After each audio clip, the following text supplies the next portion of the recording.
ঈদুল আজহাকে কেন্দ্র করে সাধারণ মানুষের নিরাপত্তা নিশ্চিতকরণ এবং যে কোনো রকমের অপ্রীতিকর ঘটনা এড়াতে র্যাব ৯ এর আওতাধীন সিলেট বিভাগীয় ৪ জেলা সহ ব্রাহ্মণবাড়িয়া জেলার সার্বিক নিরাপত্তায় এখনো দেন নাই। আপনারা ফুল রেডি হলে জানান আমাদের। তাহলে একটু ফুল রেডি করে জানান। আপনারা কি এখন রেডি? Full ready? আরেকবার শুরু করতেছি, ঠিক আছে? জি, ওকে, স্টার্ট। উপস্থিত সাংবাদিকবৃন্দ, আসসালামু আলাইকুম। আসন্ন পবিত্র ঈদুল আজহাকে কেন্দ্র করে সাধারণ মানুষের নিরাপদ যে কোনো ধরনের অপ্রীতিকর ঘটনা এড়াতে র্যাব ৯ এর আওতাধীন সিলেট বিভাগীয় ৪ জেলা সহ ব্রাহ্মণবাড়িয়া জেলার সার্বিক নিরাপত্তায় ব্যাপক প্রস্তুতি গ্রহণ করা হয়েছে। সিলেট বিভাগ ও ব্রাহ্মণবাড়িয়া জেলার অনুমোদিত 245 সমাগম বিবেচনায় গুরুত্বপূর্ণ হাটগুলিকে চিহ্নিত করা হয়েছে এবং সিলেটে 4টি এবং জেলা পর্যায়ে 2টি করে সর্বমোট 12টি মোবাইল সাপোর্ট টিম নিয়োজিত করা হয়েছে। পশুর হাটে জাল টাকার বিস্তার প্রতিরোধে জাল টাকা শনাক্তকরণের পর্যাপ্ত সংখ্যক মেশিন প্রত্যেক মোবাইল টহল দলকে প্রদান করা হয়েছে। 13ই মে 5 লক্ষাধিক টাকার জাল টাকা সহ জাল টাকা সরবরাহী চক্রের 4 জন সদস্যকে গ্রেফতার করা হয়েছে। ঈদ যাত্রায় যানজট প্রতিরোধ, বাস টিকেটে অতিরিক্ত ভাড়া আদায়, ট্রেনের টিকেটে কালোবাজারি, অজ্ঞান পার্টি, মলম পার্টি, পকেটমার, শপিং মলে নিশ্ছিদ্র নিরাপত্তা এবং যে কোনো বিশৃঙ্খলা প্রতিরোধে গোয়েন্দা নজরদারি বৃদ্ধি করা হয়েছে। এছাড়া সার্বিক আইন শৃঙ্খলা পরিস্থিতি স্বাভাবিক রাখতে পুলিশ, বিজিবি, আনসার ও গোয়েন্দা সংস্থাগুলির সাথে সার্বক্ষণিক সমন্বয় করা হচ্ছে। অনলাইন প্রতারণা ঠেকাতে র্যাব ৯ এর সাইবার মনিটরিং টিম নিয়মিতভাবে কাজ করে যাচ্ছে এবং গত কয়েকদিনের অভিযানে 16 জন অনলাইন জুয়ারিকে ইতিমধ্যে গ্রেফতার করা হয়েছে। ঈদের বাসায় চুরি ও ডাকাতি প্রতিরোধে গুরুত্বপূর্ণ সড়ক, গলি ও আবাসিক এলাকায় নিয়মিত টহল কার্যক্রম পরিচালনা করা। অবগত আছেন, গত পরশুদিন 22শে মে এক পুলিশের ধাওয়ায় পলায়নরত ছিনতাইকারী বাপ্পিকে একাই নিরস্ত্র এবং সাদা পোশাকে থাকা সত্ত্বেও অত্যন্ত সাহসিকতার সাথে আটক করতে যেয়ে র্যাব ৯ এর কনস্টেবল ইমন আচার্য ছিনতাইকারী ছুরিকাঘাতে মর্মান্তিকভাবে নিহত হন। এ ব্যাপারে সিলেট সদর থানায় ইতিমধ্যে মামলা রুজু করা হয়েছে। আসামি বাপ্পি আদালতে স্বীকারোক্তিমূলক জবানবন্দি দিয়েছেন এবং নিহত সদস্যের পরবর্তীতে আমরা গার্ড অফ অনার করা হয়েছে এবং চট্টগ্রাম হাটহাজারীতে ভবনে যথাযথ রাষ্ট্রীয় মর্যাদার সাথে সৎকার কার্যক্রম সম্পন্ন করা হয়েছে। দ্রুততম সময়ে বর্ণিত আসামি বাপ্পির সর্বোচ্চ শাস্তি নিশ্চিতে আমরা প্রতিজ্ঞাবদ্ধ।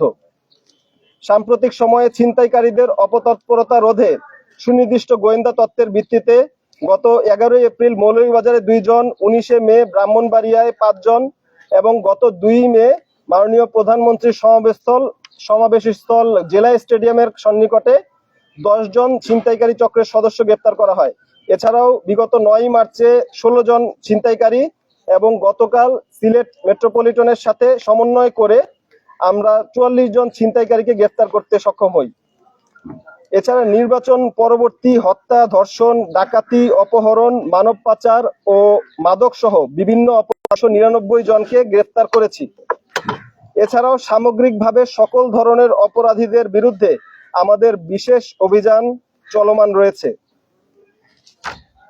পশুর হাটের নিশ্ছিদ্র নিরাপত্তায় র্যাব ৯ এর ড্রোন ক্যামেরা নজরদারির জন্য প্রস্তুত রাখা হয়েছে এবং দায়িত্বপূর্ণ এলাকায় যে কোনো নাশকতা রোধে, সন্দেহজনক বোমা সদৃশ বস্তু বা যে কোনো রকমের নাশকতা প্রতিরোধে সুইপিং টিমকে প্রস্তুত রাখা হয়েছে।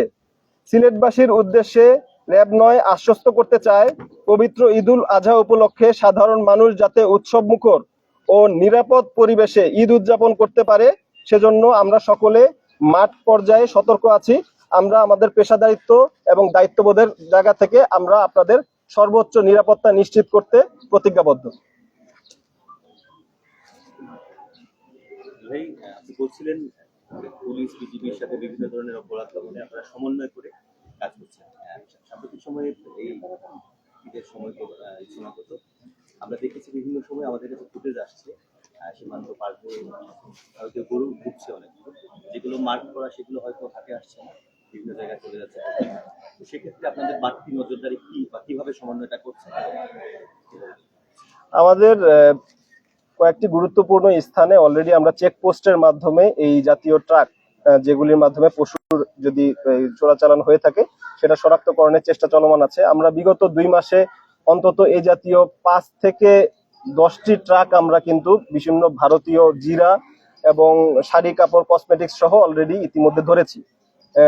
মূলত আমরা এই করে আমরা এখন পর্যন্ত গোয়েন্দা তথ্যের ভিত্তিতে আশা করি দ্রুততম সময়ের মধ্যে এরকম কোনো কিছু শনাক্ত হলে আমরা দ্রুততম সময়ের মধ্যে ব্যবস্থা নিতে পারবো, সেই সক্ষমতা রয়েছে এবং এই ব্যাপারে বিশেষ গোয়েন্দা নজরদারি এবং টহল কার্যক্রম পরিচালিত হচ্ছে।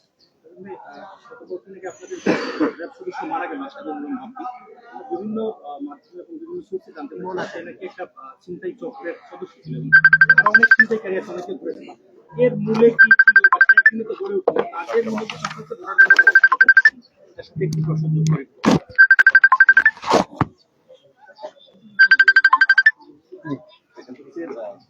সাম্প্রতিক সময়ে আমরা দেখছি মাঝখানে কিছুটা কম থাকলে এই যারা নেশাগ্রস্ত হয়ে অপরাধ করার একটা প্রবণতা, এর পাশাপাশি এর সাথে তাদের সাঙ্গপাঙ্গ কিশোর গ্যাংয়ের একটা তৎপরতা দেখলাম, যার ফলশ্রুতিতে আমরা দেখেছি যে এই বিষয়টা তার সাথে আমরা বিভিন্ন ভিডিও পেয়েছি কিশোরের সাথে তাদের সম্পৃক্ততা আছে, নেশাগ্রস্ত হয়ে ইয়ে করছে। তো এটার সাথে আসলে নেশাটা চলে আসছে এবং কিশোর গ্যাংয়ের একটা বিষয় চলে আসছে। এগুলো বাড়তি মানে কোনো যে এটা একটা আশঙ্কা বিরাজ করছে, কিন্তু র্যাব 9 এর কার্যক্রম সম্পর্কে বলি। সম্প্রতি যে পুলিশ সপ্তাহ উদযাপিত হলো ঢাকায় রাজারবাগ পুলিশ লাইনে, সেখানে সমগ্র অধিকার করেছে। আমাদের এই 5 জেলায় মাদক উদ্ধারে আমাদের কার্যক্রম কিন্তু অত্যন্ত উৎসাহব্যঞ্জক। তো এছাড়া এই কিশোর গ্যাংয়ের উত্থান এবং সার্বিক এই ছিনতাই এবং এই জাতীয় যত রকমের অপরাধ প্রবণতা রয়েছে সেটা রোধে কিন্তু আমরা এখন পর্যন্ত এই প্রায় 77 জন ছিনতাইকারী এবং মাদকাসক্ত যদি বলে থাকেন সেক্ষেত্রে আমরা কিন্তু গ্রেফতার করতে সক্ষম হয়েছি। এবং আমরা আমাদের এই ঘটনার পরে, বিশেষ করে আমাদের একজন সদস্য নিহত হওয়ার পরে, আমরা কিন্তু অত্যন্ত আরো বেশি সব গুরুত্বপূর্ণ জোরদার করেছি এবং আশা করছি আমরা কিছু জনসচেতনামূলক কার্যক্রমেও হাত দিচ্ছি। আমরা আশা করছি যেসব জায়গায় জকিগঞ্জ কিংবা কোম্পানিগঞ্জ যেসব জায়গায় মানুষের মধ্যে এই জাতীয় অপরাধ প্রবণতা বেশি, বিশেষ করে এবং সেন্সিটিভ অ্যাপ্রোচে যাওয়া যায়, কার্যক্রমের ব্যাপারে আমরা পরিকল্পনা গ্রহণ করছি। আশা করছি আমরা দ্রুততম সময়ের মধ্যে এই আশঙ্কা থেকে বেরিয়ে আসতে পারবো এবং অপরাধীদের গ্রেফতার করতে সক্ষম হবো। আমি একটা প্রশ্ন করতে চাই। আমার সহকর্মী যেমনটি বলছিলেন যে ইমন আচার্য যেভাবে আসলে নিহত হলেন, এটি আসলে এই যে জায়গাটা এটাকে সিলেটে অনেকে না সিলেটি চত্বর বা বিভিন্ন ঐতিহ্য চত্বর কিন্দির চত্বর নানাভাবে আমরা কিন্তু ভূষিত করে থাকি এবং এটা গুরুত্বপূর্ণ এলাকা। কিন্তু এটা দেখবেন আপনি ডিস্টেন্সটা থানা থেকে খুব কম, মানে 500 গজ বা 200 গজ এরকম হবে। তো ওই এলাকায় ছিনতাইকারী যারা মাদকাসক্ত যারা অনেকেই কিন্তু মানে পরিচিত হয়ে গেছে, এত বেশি অপরাধ প্রবণেরা। আপনার কি মনে হয় ওই দিনের ঘটনা বা সাম্প্রতিক যে ঘটনা ঘটছে এখানে কর্তব্যরত যারা ছিল তাদের কোনো গাফিলতি বা ঘাটতি রয়েছে কিনা না? যেহেতু পরবর্তীতে আমরা দেখেছি যে আসলে ক্যাম্প করা হয়, যেটা তো আগেও করা যেত। না, এই ব্যাপারে আসলে এই জায়গাটা আপনি জেনে থাকবেন, এই বাপ্পি সে কিন্তু একজন মাদক ব্যবসায়ী। মাদক ব্যবসায়ী সবসময় গুরুত্বপূর্ণ বা জনসমাগম বলে এলাকায় কিন্তু তার পদচারণা ঘটে, ঠিক আছে। এবং ইমন আচার্য সে কোনো সরকারি কর্তব্যে ছিল না, সে ব্যক্তিগত কাজেই ছিল এবং সে যখন ছিনতাইকারী দৌড়ে পালাচ্ছে এটাকে দেখে কিন্তু নিজের দায়িত্ববোধের অংশ থেকে অত্যন্ত সাহসিকতা সাথে সে কিন্তু জড়ায় ধরে, পরবর্তীতে দুর্ভাগ্যজনক ভাবে সে ছুরিকাঘাতে মারা যায়। এবং যেহেতু এখানে অলরেডি পুলিশের টহল দল নিয়োজিত ছিল এবং তাদের ধাওয়া খেয়ে ওইখানে ছিনতাইকারীটা পালাচ্ছিল, তো সেই হিসাবে এখানে দায়িত্বের গাফিলতি আছে বলে আমি মনে করছি না। তবে আমরা মনে করি যে আমরা কিন্তু পরবর্তীতে সিলেট মেট্রোপলিটন পুলিশের সাথে সমন্বয় করে, এবং তাদের কিন্তু ব্যাপক ড্রাইভ ছিল, সর্বমোট আপনারা জানেন প্রায় 238 জন 250 কাছাকাছি কিন্তু এক রাতের ব্যবধানে তারা গ্রেফতার করেছে। আমাদেরও সদস্য তাদের সাথে একসাথে হয়ে যাতে আমরা সিলেটকে অ্যাটলিস্ট ঈদের আগে নগরবাসীকে আরেকটু নিরাপদভাবে উপস্থাপন করতে পারি, সেটা ছিল আমাদের প্রচেষ্টা। তবে এই বিশেষ ঘটনাটা আসলে বলতে গেলে কিছুটা দুর্ভাগ্যজনক এবং আমি শুধুমাত্র এটাই বলতে পারি যে র্যাব সদস্যের এটা সর্বোচ্চ আত্মত্যাগ এবং সাহসিকতাপূর্ণ এবং অত্যন্ত বীরত্বের বিষয় যে একজন সাধারণ সৈনিক, সে কোনো অভিযানিক টিমের সদস্য না, সে সাদা পোশাকে নিরস্ত্র অবস্থায় একটা অপরাধ সংগঠনের বিষয় থেকে তার দায়িত্ববোধের অংশ থেকে পেশাদারিত্বের পরিচয় দিয়ে সে তাকে প্রতিহত করতে গিয়েছিল। আমার একটা প্রশ্ন, এই রাজধানীর পরে কিন্তু একটা লম্বা ছুটি আছে, জি পুরো সিলেট বিভাগেই কিন্তু কয়েক হাজার পর্যটক আসবে বিভিন্ন পর্যটকদের নিরাপত্তার জন্য র্যাবের কোনো ব্যবস্থা আছে কিনা? পাশাপাশি এই সময়টাতে আমরা দেখি যে ইয়াবা গাঞ্জা বিভিন্ন হোটেলে বিভিন্ন জায়গায় সাপ্লাই হয়ে থাকে আবাসিক হোটেলগুলোতে, এবং যাদেরকে অনেক ভালো পর্যটকরা বিরক্ত। এইসব অপরাধ নিরসনে এটা বাজার, এটা আমাদের বা রিসোর্ট কিংবা এখানে পর্যটক সমাগমটা একটি নিত্যনৈমিত্তিক বিষয়, রেগুলার ঘটনা। সো এর প্রেক্ষাপটে কিন্তু আমরা রেগুলার কিছু অভিযান, বিশেষ অভিযান এবং রেড দিই। যদিও আমাদের এই রেড গুলা গোয়েন্দা তথ্য ভিত্তিক, তবে এটার এখন ব্যাপকতা যেটা আসলে চলে যায়, আমরা চেষ্টা করছি কিন্তু যতটা পারা যায় এটা পুরোপুরি নির্মূল করার জন্য। সো এইটার জন্য আমাদের গোয়েন্দা নজরদারি সবসময় মানে তৎপর রয়েছে।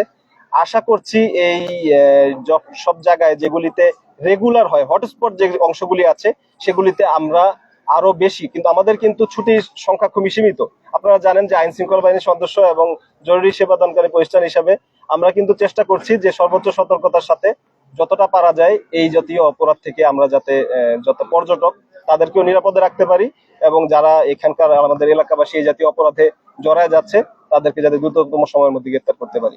এবং জি, বিভিন্ন সময় তো আইন শৃঙ্খলা বাহিনীর পক্ষ থেকে বলা হচ্ছে যে বিশ্বের অন্যান্য আমরা দেখলাম যে চীনে যারা আছে অপরাধী তাদের বেশিরভাগই অবাস্তব যে বস্তিগুলো আছে সিলেট নগরে, বিশেষ করে কাজীগুলা, তারপরে বিভিন্ন গুরুত্বপূর্ণ যে বস্তিগুলা যেগুলো আছে, বিশেষ করে প্রধানমন্ত্রী যখন এসেছিলেন তখন কয়েকজন ছিনতাইকারীকে স্পেসিফিকলি ধরা হয়েছিল। এদের বেশিরভাগ বাসিন্দা ছিলেন কাজীগুলো। তো এই বিচ্ছিন্ন যেগুলো ঘটনাগুলো ঘটছে সেগুলো শহরের ভিতরেই ওদের আবাসস্থল। আইন শৃঙ্খলা বাহিনীর পুলিশের পক্ষ থেকে আমরা দেখছি তৎপরতা চালানো হচ্ছে, তারপরেও দমন করা যাচ্ছে না। সম্প্রতি আপনাদের একজন সদস্য প্রাণ হারিয়েছে। এই বিষয়ে আপনাদের সারাশি কোনো অভিযান ছিনতাইকারীর বিরুদ্ধে শহরে, বিশেষ করে নগরে কি কোনো পরিকল্পনা আছে?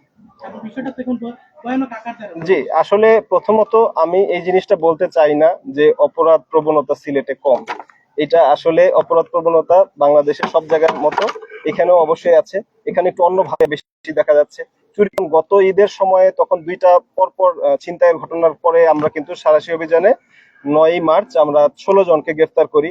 পরবর্তীতে 2 মে প্রধানমন্ত্রী সমাবেশস্থলের কাছে যেই 10 জনকে ধরি, সেখানেও কিছু ব্লেড এবং দেশীয় অস্ত্রশস্ত্র পাওয়া যায়। সো এটা একটা ইঙ্গিত দিচ্ছে যে আসলে সার্বিকভাবে আমাদের যে আর্থসামাজিক পরিস্থিতি এবং অপরাধ প্রবণতার চিত্রটা কিছুটা পরিবর্তিত হচ্ছে। যেমন নদীর চিত্র পরিবর্তন হয়, নদী ভাঙন হয়, নতুন চর জেগে ওঠে, একইভাবে সিলেটে আগে যেই জিনিসটা মানুষের মধ্যে আশঙ্কা বিরাজ করতো না, এখানে তাদের মধ্যে মাদকাসক্তির কারণে একটা অবশ্যই আমি মনে করি একটা বড় কারণ। এবং এর বাইরে আমাদের বিভিন্নভাবে এই বাইরের জনগণ, যেমন আমরা প্রধানমন্ত্রী সমাবেশস্থলের কাছে যে 10 জনকে ধরেছি তাদের 9 জনই ছিল কিন্তু নারায়ণগঞ্জবাসী। সো এখানে কিন্তু বাইরের থেকেও আসা বিভিন্ন লোকজন কিন্তু এখানে জড়িত হচ্ছে। এটা শুধুমাত্র সিলেটবাসীর ব্যাপারটা না, তবে এখানে আসলে যেহেতু মানুষের আর্থিক সক্ষমতা কিছুটা বেশি, কিছু বিদেশি প্রবাসী লোকজন এবং পর্যটকরা আসেন, তো তারা মনে করছে হয়তো এখানে ছিনতাইয়ের চেষ্টা চালালে এখানে অল্প সময় লাভবান হওয়া যাবে। এই জন্য হয়তো গুরুত্বপূর্ণ পর্যটন এলাকা বিবেচনায় এখানে তাদের এইটা প্রবণতা বাড়ছে। তো এই কারণে এইটা আমাদের উপর দায়িত্ববোধের অংশ চলে আসে, আমরা যাতে আমাদের সর্বোচ্চ এফোর্টটা দেই। তবে এইটা আমি পার্সোনালি স্বীকার করতে চাচ্ছি না যে সিলেটে অপরাধ প্রবণতা কম। আচ্ছা, একটা প্রশ্ন, যে মাদকের আস্তানার যে বিষয়টা বললেন, মাদকের কারণে এটা হচ্ছে, আমরাও এটা পেয়েছি, সাইকোলজিস্টরা বলছেন যে মাদকের কারণে মানুষ বিগত হারিয়ে ফেলছে। এই যে মাদকের এমপি এবং সাফল্য আপনাদের আছে কিনা, যে আস্তানা গুড়িয়ে দিয়েছেন, ভেঙে দিয়েছেন, এরকম কোনো কিছু করছেন কিনা? মূলত আমরা এখানকার আসলে মাদকের বিস্তারটা কারণটা হচ্ছে মূলত কিন্তু আমাদের বর্ডারিং এলাকা হওয়ার কারণে। 3টা রাজ্য আমাদের এখানে সীমান্তবর্তী এলাকা, বিশেষ করে ব্রাহ্মণবাড়িয়া, যেখান থেকে আমরা সর্বাধিক পরিমাণে গাঁজা এবং ফেন্সিডিল উদ্ধার করি, কোম্পানি ইয়াবা, এটা একটা কোনো রকম পাওয়া যায় কিন্তু বড় আকারে স্টোর করে রাখা হয় না, এটা হচ্ছে বিষয়। তবে হ্যাঁ, হবিগঞ্জ এবং ব্রাহ্মণবাড়িয়ার কসবা এবং কিছু এলাকায় তাদের কিছু দিনের জন্য, সেটা হইতে পারে হার্ডলি 3-4 দিন, এর বেশি কখনোই না, কারণ তাদেরও একটা সেফটি সিকিউরিটির বিষয় আছে। তো এটা হচ্ছে একটা রেগুলার রুট যেটা দিয়ে মূলত এই সিলেট বিভাগীয় অঞ্চল থেকে এই বিদেশি মদ এবং ইয়াবা এবং গাঁজা। সো এইটার প্রতিরোধে কিন্তু আমরা এই রুটে কিন্তু রেগুলার আমাদের অভিযানগুলি পরিচালনা করা হয়। তবে এখন পর্যন্ত আমরা যেই কয়েকটা বাসায় হিট দিয়েছি সেখানে বড় আকারের কোনো স্টোর কিন্তু দেখতে পাচ্ছি না। কিন্তু তারপরে এটা বলে আশ্বস্ত করতে চাই যে 15 ব্যাটালিয়নের মধ্যে আমরা যদি মাদক উদ্ধারে দ্বিতীয় হতে পারি, তার মানে অ্যাটলিস্ট আপনারা আশ্বস্ত হতে পারেন যে মাদক বিরোধী আমাদের সর্বোচ্চ প্রচেষ্টার সাথে অগ্রাধিকার দিয়ে আমাদের কার্যক্রম কিন্তু অভিযান কিন্তু পরিচালিত হচ্ছে। ঠিক আছে। ইদানিং শুক্রবারে আমরা দেখলাম যে আপনার ওই যে কিং ব্রিজের সামনে থেকে আপনারা ওই যে যারা ছিনতাইকারী বা চিৎকার চোর যারা আছে এদেরকে তাড়িয়ে দিয়েছেন।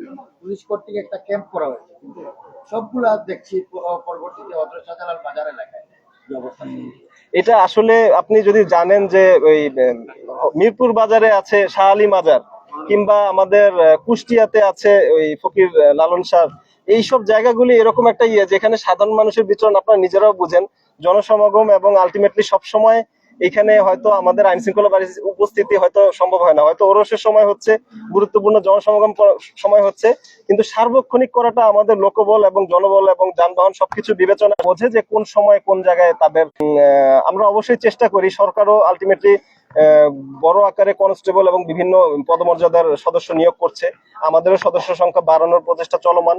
তো সরকার থেকে আমাদের পুরোপুরি নির্দেশনা আছে যাতে শুধুমাত্র ঈদ যাত্রাকে কেন্দ্র করে না, সার্বক্ষণিক সময়ের জন্য যেন আমরা এই জাতীয় মাদক, অনলাইন জুয়া, যেই যাতে আমরা আমাদের প্রয়োজনীয় কার্যকর ভূমিকা রাখতে পারি। যে